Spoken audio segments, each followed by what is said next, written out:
What kind of city could convince the medieval world that power was made of light? In the heart of Central Asia, rising from the dust of ancient caravan routes, there is a place where geometry becomes authority and color becomes a language. This is Samarkand. For centuries, every road of the Silk Road seemed to lead here. Caravans arrived from China carrying silk and paper.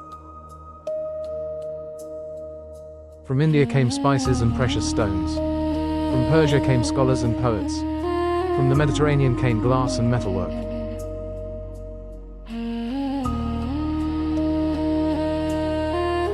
Before travelers even reached the gates, they saw the domes, turquoise, luminous, floating above the desert like pieces of sky placed gently on the earth. In the early morning sun, the shadows of the caravans stretched across the sand, and in that moment every merchant, no matter what language they spoke, understood the message. This was not simply a city. This was a declaration, a capital of wealth, a capital of knowledge, a capital of absolute authority.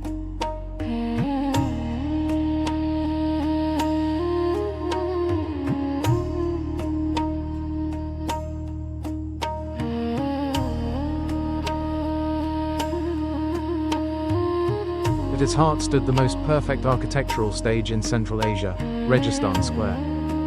A vast ceremonial space, nearly 100 meters wide. 3 monumental madrasas formed its walls like a cosmic composition. Every surface was covered in glazed tiles, millions of them, arranged in patterns calculated with mathematical precision. Here, geometry was not decoration. Geometry was power.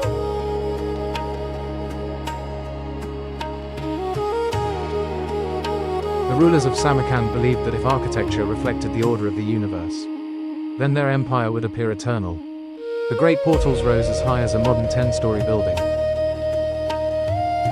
Across their facades, cobalt blue calligraphy carried verses about knowledge, faith, and infinity. As the sun moved across the square, the entire space changed color.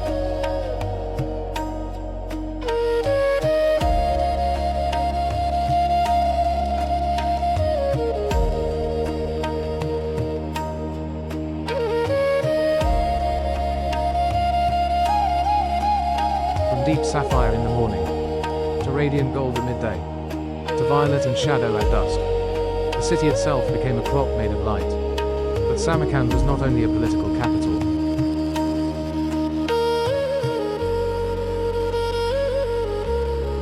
It was one of the great intellectual centers of the Islamic Golden Age. Inside the madrasas, students studied astronomy, medicine, mathematics, and philosophy. Not as abstract ideas, but as tools to understand the structure of existence. In the royal observatories, scholars measured the movement of the stars with astonishing precision.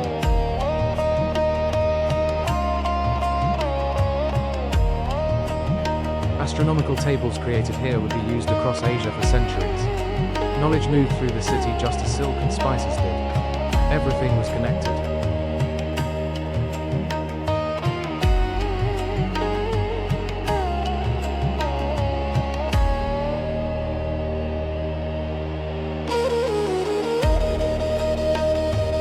In the workshops, master artisans shaped ceramics that traveled thousands of kilometers. They wove silk that carried the identity of the city across continents. They forged metal that reflected light like the domes above them.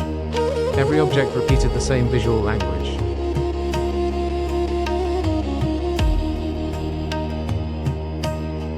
Circles within stars, stars within polygons, infinite patterns suggesting a universe without end.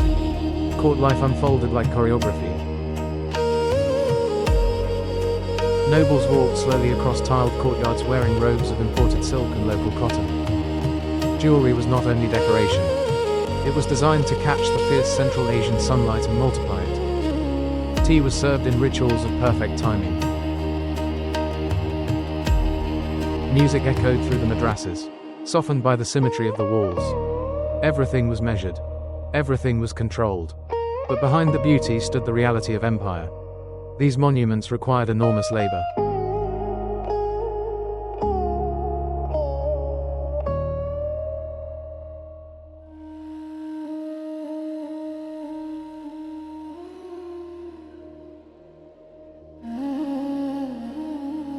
stone, timber, ceramic, gold, all brought from distant regions. Entire territories supported the construction of this vision. Caravans did not arrive only with luxury goods. They arrived with tribute, with taxes.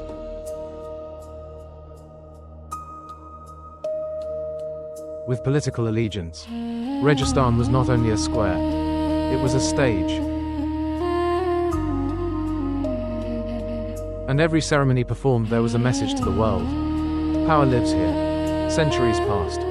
Trade routes shifted. Empires rose and disappeared.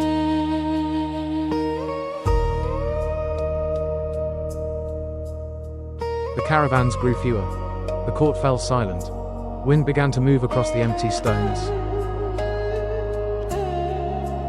Tiles faded under the desert sun. Yet something remained. The geometry.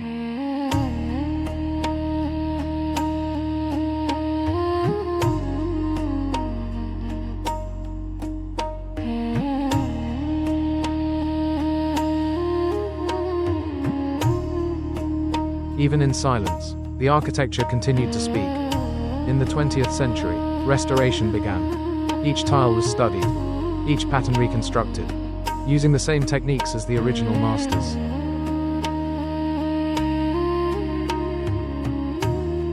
Samarkand transformed once more, from royal capital to historical monument.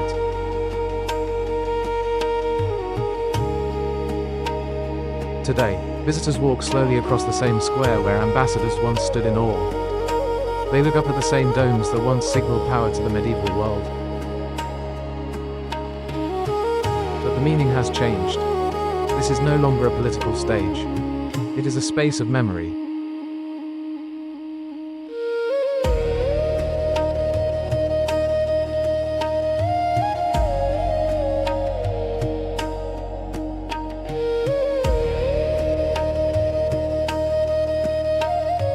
In the morning, light reveals every detail of the mosaics.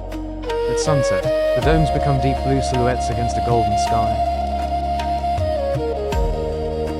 At night, the architecture returns to pure geometry and shadow. Samarkand no longer rules an empire, but it controls something more enduring.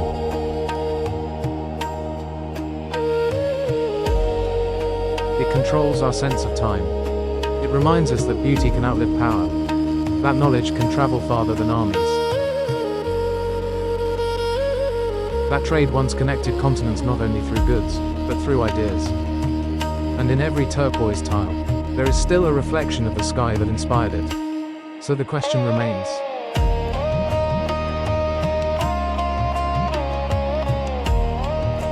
Was Samarkand built to rule the world? Or to show the world how eternity could be measured in light? Thank you for being part of this journey. Subscribe, and continue with us to the next royal city, where architecture, power, and memory meet again.